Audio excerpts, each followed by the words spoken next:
যেখানে বক্তব্য দিই কেন আধা লিটার পরে, কারণ বক্তব্য দেই তো ভিতর থেকে।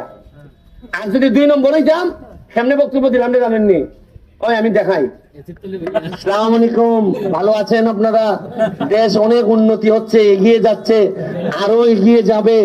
তারপর হচ্ছে কি আপনার কোনো অসুবিধা নাই এই বন্যার পরে। আর যে কোনো মিটিং হইলে আগে বক্তব্য খিতে হইতো জানেননি। মাননীয় নেতা, আপনি যে উন্নতি করছেন পাকিস্তান আমলের পরে এত উন্নতি আর হইছে না। বক্তব্যের মধ্যে কইছে কাজ হইছে না, এরা কইছে এরা খেয়ে দিচ্ছে সুযোগ বক্তব্য দেওয়ার জন্য। শুক্র শনি যে আমি বাড়িতে আই, এই বাড়িতে আইলে পরে শুক্র শনিবারে যে পরিমাণ ঘাম আমার শরীর থেকে পড়ে, আমি চ্যালেঞ্জ দিয়ে হইতে পারবো এই সংসদে যত বাকি এমপি মহোদয় আছেন একজনও আমার সাথে গামে দিয়ে পারত না, এত গাম আমি বালাই। যেখানে বক্তব্য দিই কেন আধা লিটার পরে, কারণ বক্তব্য দেই তো ভিতর থেকে। আর যদি 2 নম্বর হইতাম সামনে বক্তব্য দিলাম জানেননি, ওই আমি দেখাই। আসসালামু আলাইকুম, ভালো আছেন আপনারা? দেশ অনেক উন্নতি হচ্ছে, এগিয়ে যাচ্ছে, আরো এগিয়ে যাবে। তারপর হচ্ছে কি আপনার কোনো অসুবিধা নাই এই বন্যার পরে আরো উন্নতি হবে, বরাদ্দ আসবে, আমরা সরকারি ভাবে দেখবো, দেখে দেখে আপনারা চিন্তা করবেন না। এগুলা এটা হইল গিয়া 2 নম্বরই মাত শুনছেন আপনি? এটা আগে মিলাই দেখুন মারছেন এইভাবে এরা। এবারে এরা যদি জিজ্ঞাসা তোর বাবা তোমার নাম কি, বা এর বাবার নাম হয়। আর আইলো কোনো সমস্যা নিয়ে বক্তব্য 18 বক্তব্য দেয়, দিয়া সমস্যার কথা কেউ কই না।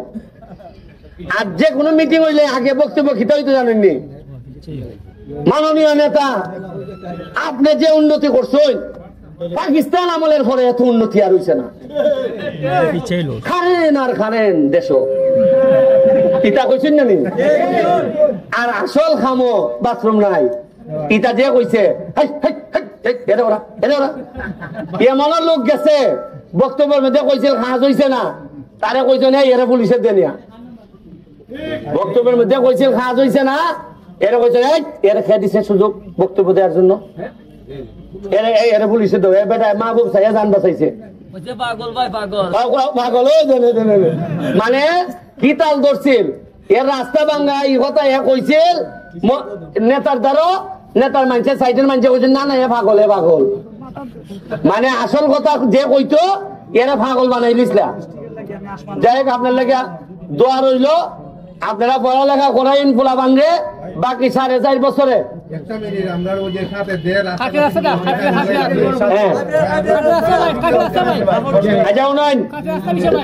আপনারা বন্যাটা শেষ হইলে পানির সময় গেলে সেপ্টেম্বর থেকে শুরু হইব আমার রাস্তাঘাট দুলাইর খাম। যেমন এখান থেকে সাকিব আহমদ থেকে দেওন্দির কিতা রাস্তা হইয়া স্বাস্থ্যগঞ্জ পর্যন্ত এটা টেন্ডার হয়ে গেছে, প্রায় 3 কোটি টাকার মতো উপরে। এটা হইতাছে কত 4.5 কোটি। একটা ব্রিজ আছে কেন 3 কোটি। যা যা হইতাছে এইবার বন্যার পরে কর্ম 3টা ট্রাক্টর নেওয়া হয়েছে। 3টা ট্রাক্টর বইয়া বইয়া খালি সারাদিন খালি গর্ত ভরাট করবো রাস্তা। এটা মেকাডম দিয়া রাস্তা ভরাট করবো, বিভিন্ন কাজ চলতেছে। আমার 4টার সময় লেগে সংসদ, আজকে সংসদ দেখা দিতে হইব। আমার সাইডে দিন খানি কেন খালি গরম করলে হইতো না, কেন গরম হরণ লাগবো।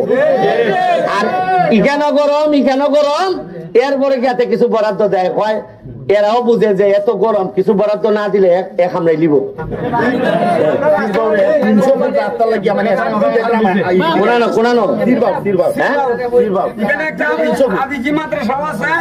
মেম্বার খাটা ফজলু ভাইয়ের দায়িত্ব দিলাম। ফজলু ভাই তুমি তেল এটা খরাই দিলাম। তা তো ভাগ্যবালা হইন, এখনো যে বাচ্চা আছে নাইলে তো বাঘে খাই নিবার কথা। আমারে আল্লাহ যা দোয়া করি, আল্লাহ যা আমার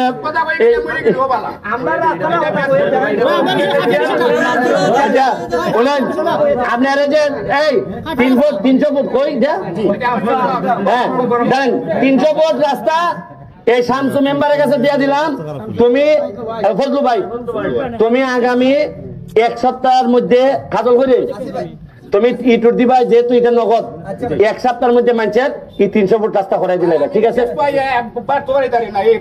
কোনা লই যা কিছুই নি তাইলে তোমরা আমার এক সপ্তাহ পরে রাস্তা না হইলে আমার বাসাত গিয়া কইবা আপনি যে গিয়া অত বড় বক্তা দিয়াইলা আমার রাস্তা এখনো করছে না কথা বলছো নি জায়গা আসসালামু আলাইকুম থ্যাংক ইউ এই তোমরা বল লাগেনি বল এই শামসু ভাই কেডা কই শামসু ভাই তুমি বল তুই দেখো আমার